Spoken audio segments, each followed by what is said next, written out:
Bali is a place that has a majestic paradise type aura around it. But for the McCaffrey family, it is a place that is connected to what is likely to be one of the biggest nightmares they will ever face in their lives.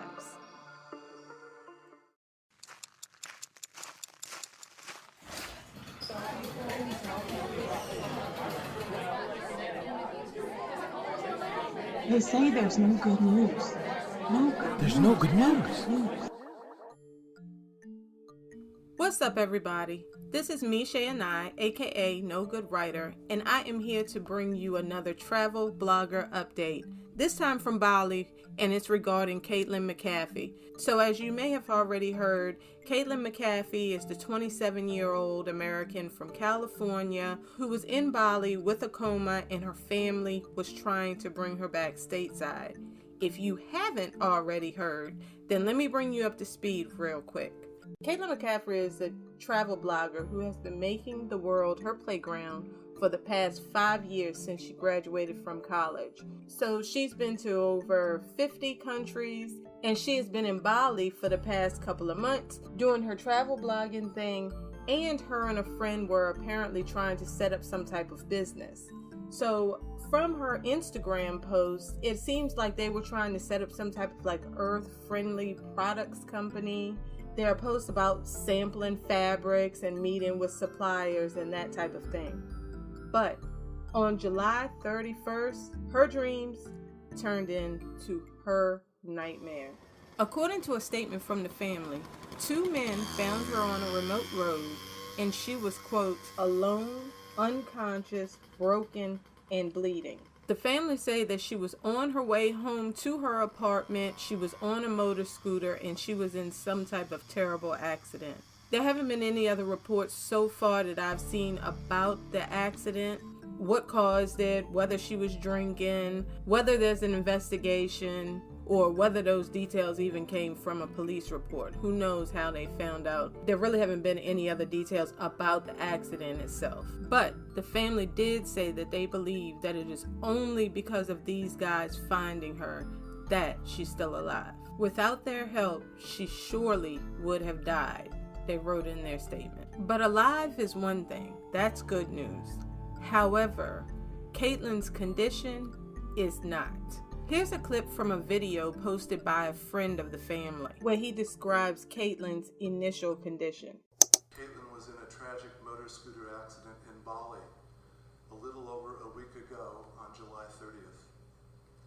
Kaitlyn suffered significant brain trauma, facial fractures, and other injuries, and is in a coma and in critical condition.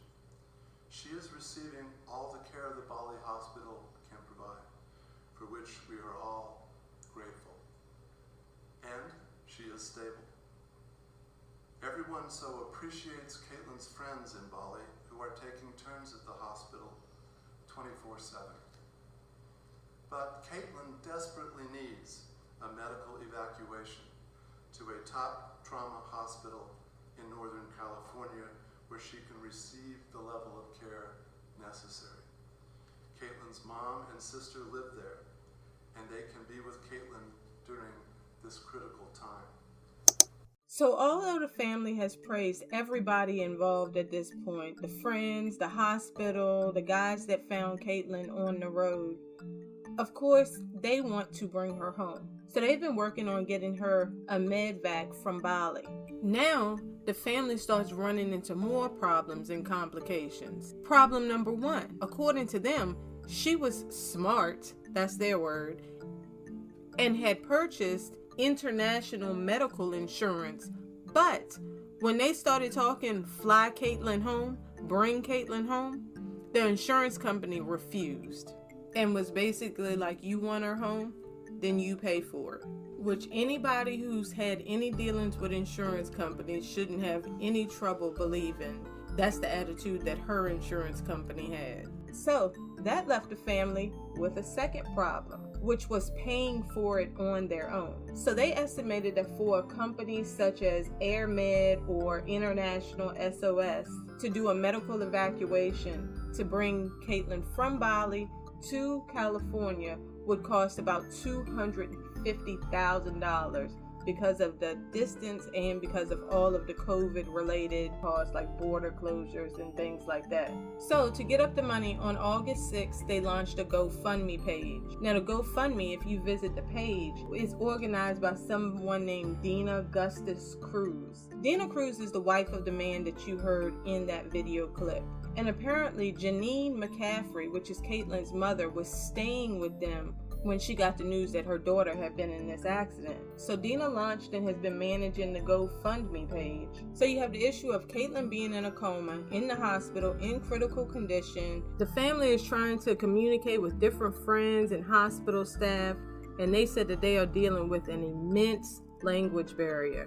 According to a weekend update that the sister posted on Instagram, apparently it was hard to even understand what was going on at the hospital because I guess some of the more seasoned or some of the more English capable people at the hospital were off for the weekends, and on top of that there must be some type of reception or connection issue because apparently the phone cut off after only 30 seconds. Then, to make matters worse, the family couldn't even support her like they wanted to because at first, according to them, the Indonesian government wouldn't allow them to travel to the country because of the COVID situation. But later, the government reversed course and they did approve emergency visas that would have allowed the family to go to Bali. But meanwhile, the family's GoFundMe page was so successful that they raised the money within 4 days. So by August 10th, the family had surpassed its goal for the medical evacuation. They had gotten over the $250,000. So they ended up getting the Medevac squared away. But getting the emergency visa still didn't allow them to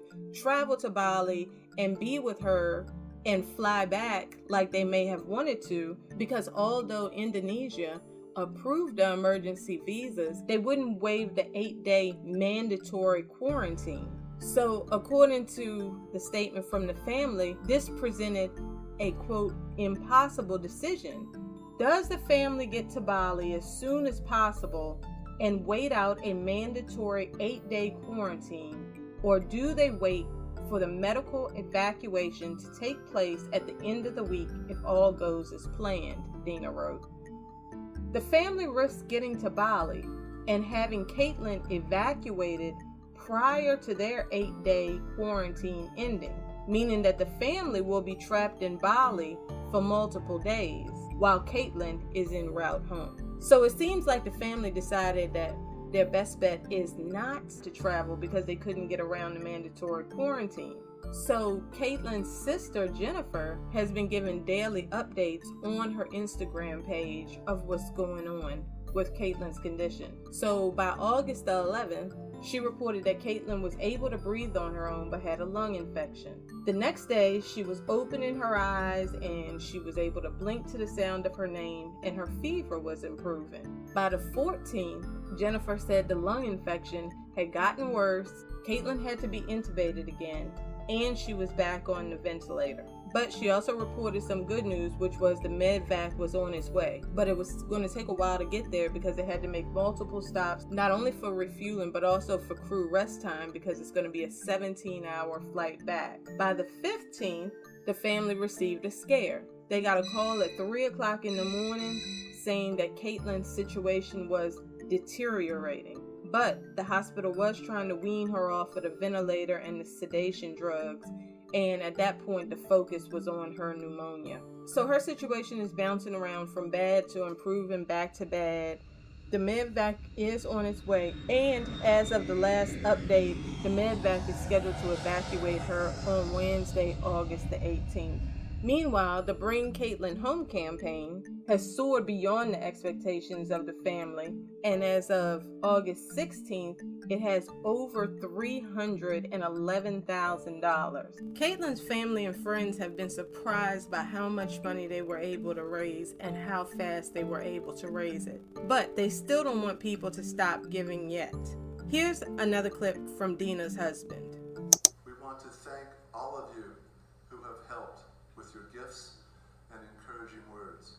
And thank you too for putting the word out to all of your friends.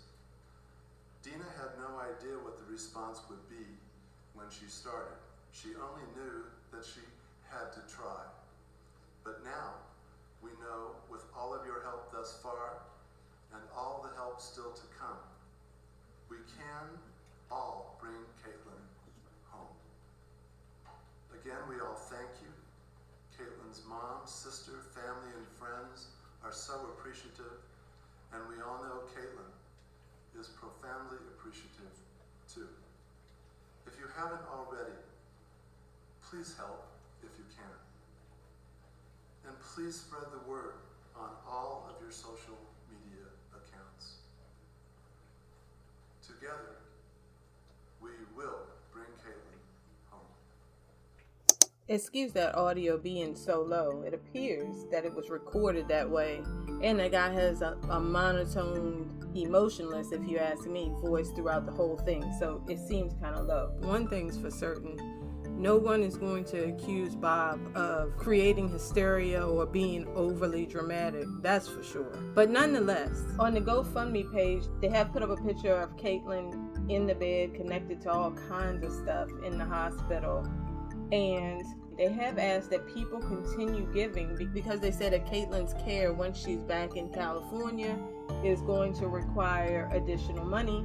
They say that 100% of the donations that they receive will be used for her evacuation to California and to help take care of her once she gets home, and that any money that might be left over will be donated to a nonprofit that assists patients with traumatic brain injuries and their families. It will be really interesting to find out if there are any non-profit organizations that specialize in helping people in situations like this, like emergency Medevac nonprofits, or kind of like emergency repatriation for medical purposes, a nonprofit that specializes in that. Given how popular travel blogging and remote working and even expat living is, you would think there would be, but who knows?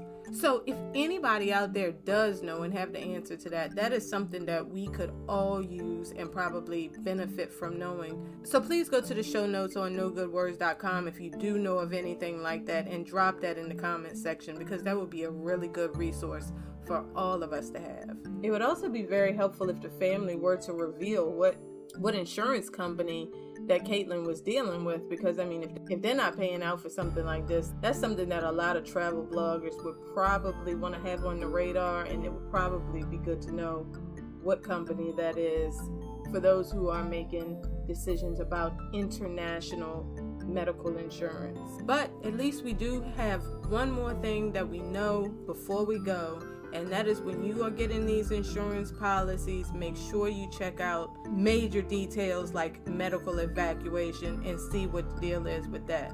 So I just wanted to bring you that update because I saw Kaitlyn all over my inbox, and I'm sure that there are a lot of people who wanted to know, like, what's the deal, what's the update, what's going on, is she going to make it out of Bali? So as it stands, yes, Kaitlyn is scheduled to leave Bali and to be on her way to California on Wednesday, August the 18th. But as we've discussed, it is a kind of back and forth two-step situation with her condition, so all we can do is see how it goes. If you would like to go to Kaitlyn McCaffrey's GoFundMe page, you will be able to find that in the show notes on nogoodwords.com. Please keep in mind the show notes can take up to 48 hours to be posted after the podcast. So if you go there looking for the show notes and you don't find them, come back. Also, with regards to the GoFundMe, this is not in any way an endorsement, promotion, encouragement, anything to give any money. That's all up to you guys. The link is just there if you want to go to the page to get details, see the picture, or do whatever else you want to do on GoFundMe. That's on you. If you have not already done so, please subscribe to the No Good Podcast wherever you like to get your podcasts. It's available on Apple, Anchor, Spotify, Google, and several others. And if you would like to show some love, you will find the PayPal and Cash App details wherever you clicked into this podcast. As always, any and everything is greatly appreciated. Until next time, peace.